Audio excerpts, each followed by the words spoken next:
Halo semuanya, salam sehat dan salam sejahtera bagi kita semua. Saya akan mengangkat jurnal yang berjudul Pengaturan Pembangunan Food Estate pada Kawasan Hutan untuk mewujudkan ketahanan pangan di Indonesia. Akankah program pemerintah dapat berjalan dengan baik atau malah merugikan masyarakat Indonesia sendiri? Bersama saya, Albert Athanasius Horas Meha.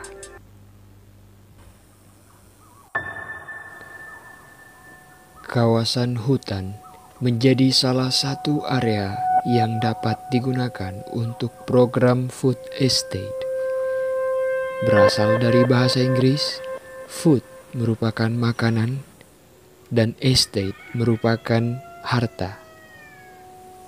Dapat disimpulkan, food estate merupakan harta berupa makanan, sebagaimana diatur dalam Permen nomor 7 tahun 2021 melalui skema kawasan hutan untuk ketahanan pangan. Penelitian dalam jurnal menggunakan metode yuridis normatif dengan mengkaji berbagai data sekunder mengenai program food estate dan kawasan hutan.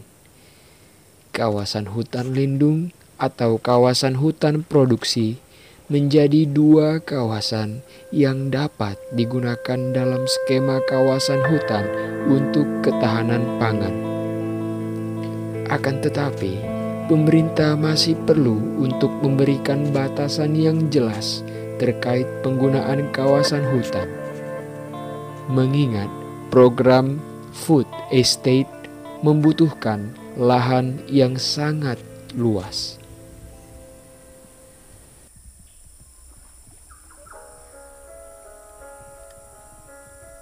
Food estate menurut FAO, Food and Agriculture Organization, menyatakan bahwa Indonesia juga dunia akan segera menghadapi krisis pangan.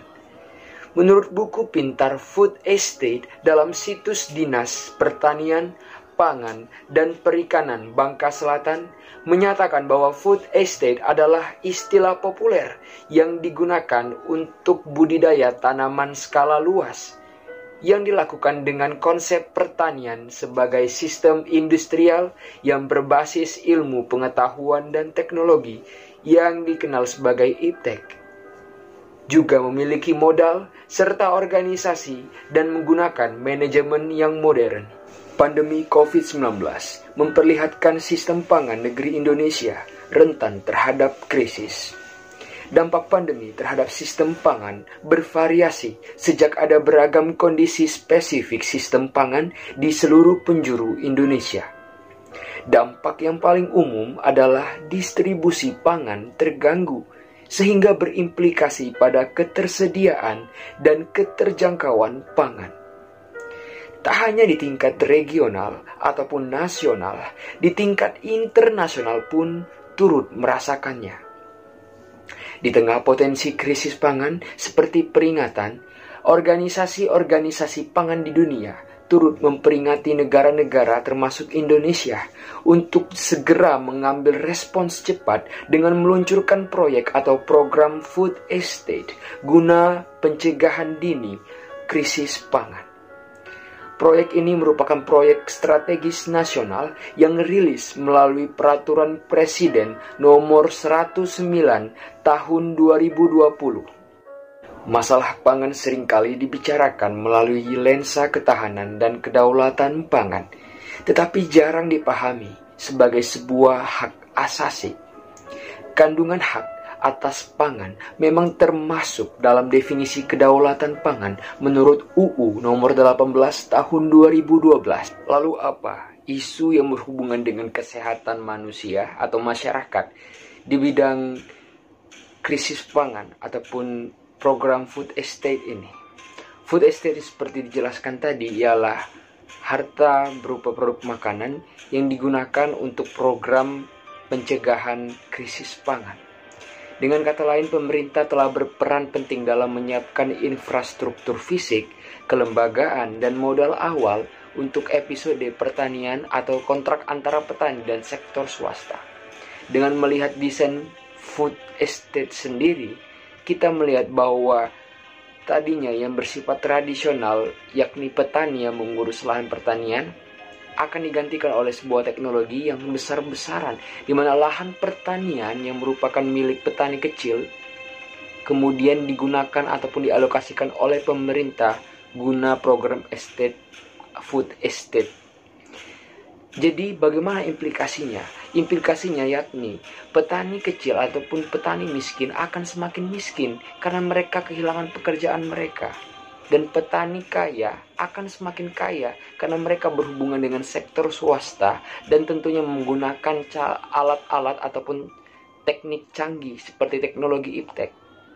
Dengan begitu, masyarakat penduduk miskin di desa yang bermata pencaharian sebagai petani cenderung akan mengalami krisis kesehatan dan penurunan gizi. Karena dari mana uang mereka dapat kalau mereka tidak bisa bekerja ataupun tidak memiliki usaha, yakni sebagian besar mata pencarian mereka ialah petani.